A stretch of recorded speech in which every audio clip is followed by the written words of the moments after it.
So tell me whether this sounds familiar. You wake up, snooze, you scroll. Go to work, you go to uni, you come home, scroll. You eat something, you scroll. You go to bed, you scroll until you fall asleep.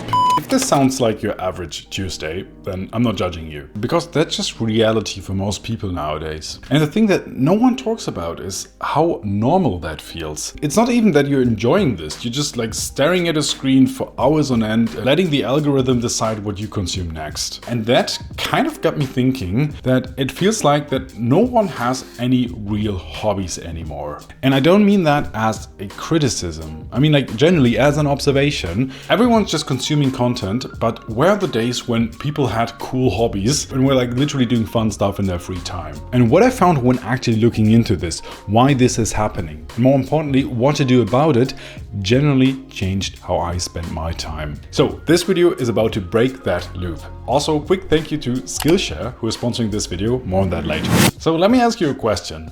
What were the last 3 TikToks that you watched? Take a second and actually try to remember them. Most likely there's nothing. You can't, can you? Maybe one time, maybe a vague feeling that something funny was there, but the actual content, gone. And that is not a coincidence. That's by design. See, the way we spend our free time has completely shifted in the last years, and it happened so gradually that people didn't even really realize what was happening. A few years ago, free time meant doing something. Reading, playing an instrument, building stuff, going outside, whatever it was, basically being bored and figuring out what to do with that boredom. Think of Phineas and Ferb, for example. You were doing something in real life, and when you didn't have anything to do, then you would think about what you could do, for example. Now, free time means pulling out your phone before you've even consciously decided to. And here's the thing.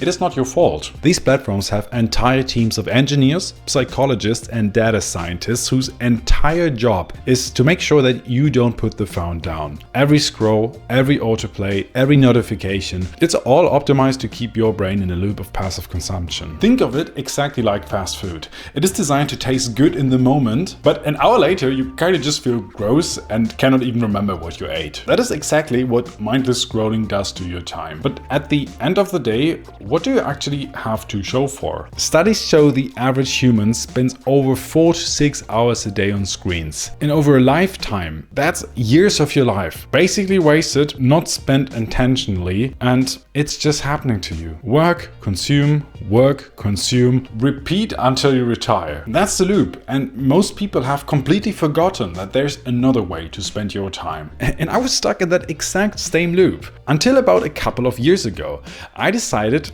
that I want to do something with my time and I want to do something with my hands and I want to actually build something. I've always, since I was a child, been curious about coding, but the thing is that I never had any education and never had any skills, or like the only education that I had in coding was in 3rd grade when I did my Internetführerschein, which in English means my internet driver's license, which just basically means it was like a basic child-appropriate introduction into how to code a website. I made my first website. It never went online, but it was basically just a blue screen with hello internet and the name of my cat. For all these years I was kind of interested in coding, and I always thought it just looked so cool. I spent my whole time on computers and I just wanted to do something cool with those computers too. But after that, nothing. For years I just told myself, that's not something I can do. That's for other people, for people who actually studied computer science. So I started taking programming classes on Skillshare, who are the kind sponsor of today's video. And something kind of clicked. Especially right now with AI and vibe coding, the barrier to entry has literally never been lower. What actually makes a difference when it comes to programming is to understand how systems actually work, how code thinks. And that's what the classes gave me. Because after I took a couple of classes on Skillshare about JavaScript, for example, and just tinkered around and just build stuff for fun and tried out vibe coding, and just now that I had some grasp of how these things work, I would just constantly, and I mean like honestly, constantly build new tools and build new stuff for my everyday life. And I think this is just so cool to actually make things with your own hands on your keyboard at least. One of the first things that I did was to kind of build myself a Sims tool to evaluate my mood, a screen time tracker that I use in my videos all the time. I made this super cool budget and finance program to track my finances, some little games, an outfit planner, or I made this little HTML based program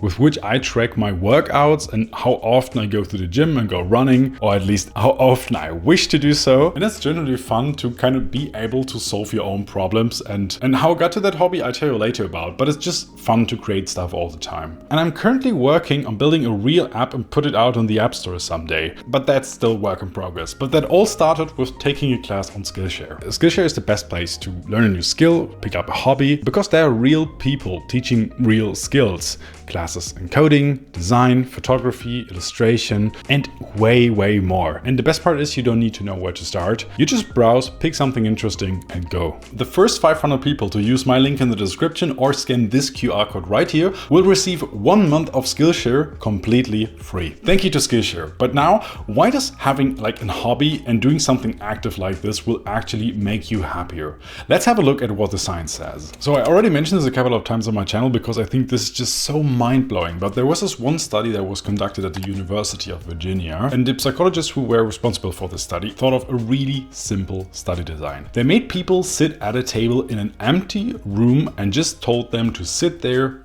do nothing for 6 to 15 minutes. That was the whole study. And you might ask, like, what? Well, there's a catch, because the scientists told the participants to just sit there for about 15 minutes and bear in mind that there was nothing to do in that room. It was just an empty room and the people had to sit there doing nothing, basically staring at the wall. There was one tiny catch to the study, and it was that there was a little button in front of the participants. And what happens once you push that button? Can you scroll a bit on TikTok? Do you get a marshmallow? Or can you leave earlier? No.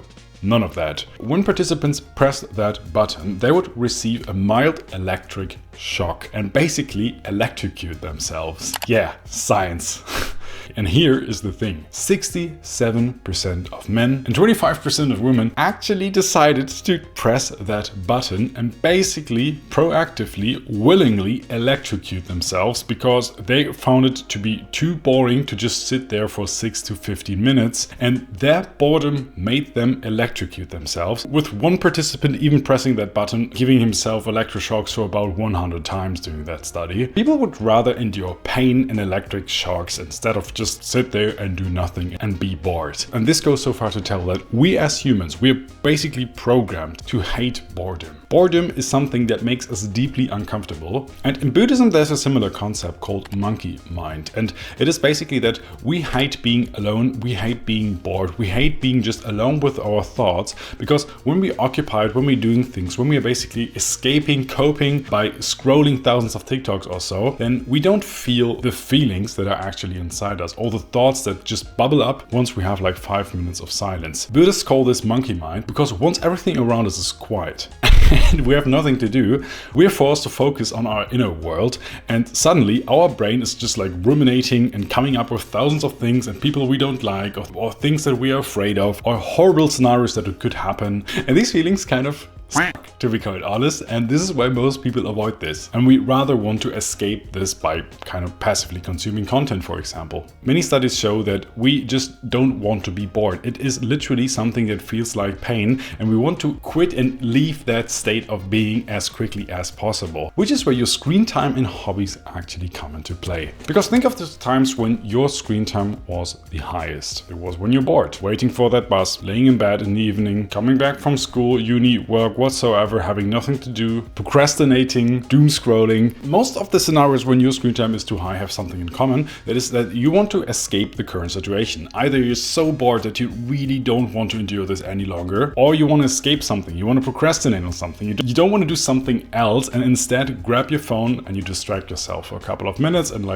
voila, you have watched thousands of TikToks. But just flip this around and think of times in your life when your screen time was actually the lowest. Most likely, this was the time when you were occupied in doing things in your everyday life. When you were hanging out with other people, when you're like doing sports, when you're like at the movie theater, when you're traveling, when you're going on a trip, when the weather is nice, you're just going out for a walk, when you're reading something, when you're drawing something. In a nutshell, your screen time is the lowest when you're having fun, when you're engaged in whatever you're doing, when you actively like what is in front of you. And according to Mihaly Csikszentmihalyi, I hope I didn't butcher his name, in his book Flow, there's this magical window once we're absorbed in a task and it is not too easy but not too difficult, and we kind of enjoy what we're doing and thinking that this is useful or important to us, then we get into this flow state where we forget about time and basically keep doing whatever we're doing at the moment. And without sugarcoating things, but this is the magic that you can tap in when you engage in your hobbies. People are generally the happiest, the most relaxed, and have the least anxiety or so when they're actually having fun, when they engage in things and when they proactively fill their time with things that they enjoy. This is the thing. It is so hard nowadays because we fill most of our time with screens, with passive consumption, with things that we just consume on the internet, basically fill our whole day with screens, having consumed things all day long. But what are the last 3 TikToks that you saw? What is the last YouTube video you watched? Or the last 10 Instagram posts? It is because we fill our time with, I don't want to say useless stuff, but with stuff that is just empty basically, and is just basically designed to make us escape from reality. So it's not about willpower. It's not about deleting apps. It's about giving your brain something better to do. Part 3, how to actually find hobbies again. So, easy answer, just start doing stuff for fun. Yay! But wait.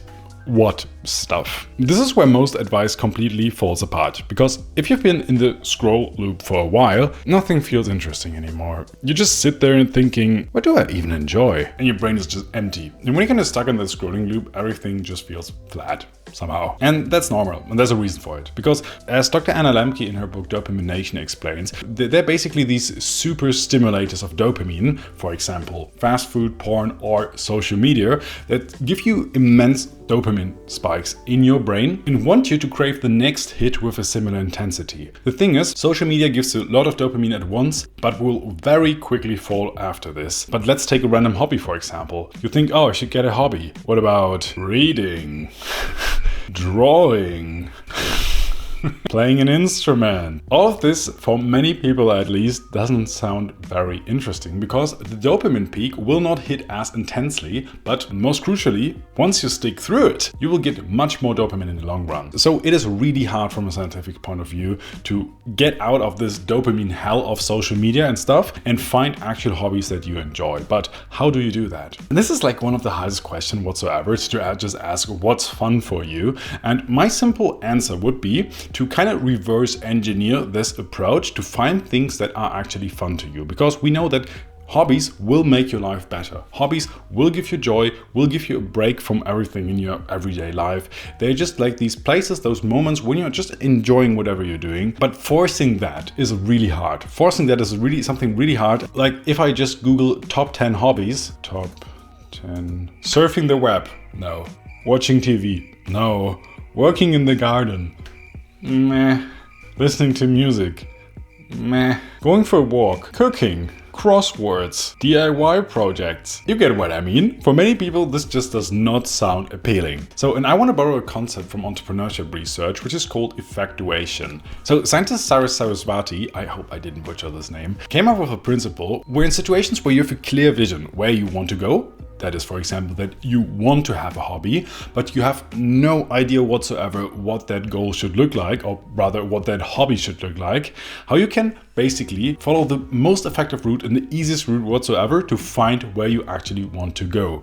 And that is called effectuation. Effectuation asks, who are you right now? What do you know? And what do you like in that case, for example? You kind of think about, you reverse engineer with what you know, who you are, and what is actually interesting to you right now. And based on these information, you actually start with something that is like the most obvious choice and reverse engineer your way back to the ideal hobby that you just right now don't know yet. That means, for example, I started getting into programming because ever since I was a child, I kind of loved computers, but I never had formal education in like programming or so. And how I use this effectuation approach is that I can reverse engineer of what I liked as a child. I look back and thought, because a while ago I just didn't know what I should do. Like I kind of was in that scrolling loop as well, and I thought like, yeah, man, I need a hobby, but I just don't know what I should pick up. So I thought about, what did I enjoy as a child? Programming seemed always really cool. I had no clue whatsoever what this actually means. But as I said, as a child, I was always obsessed with computers, like I am until now, but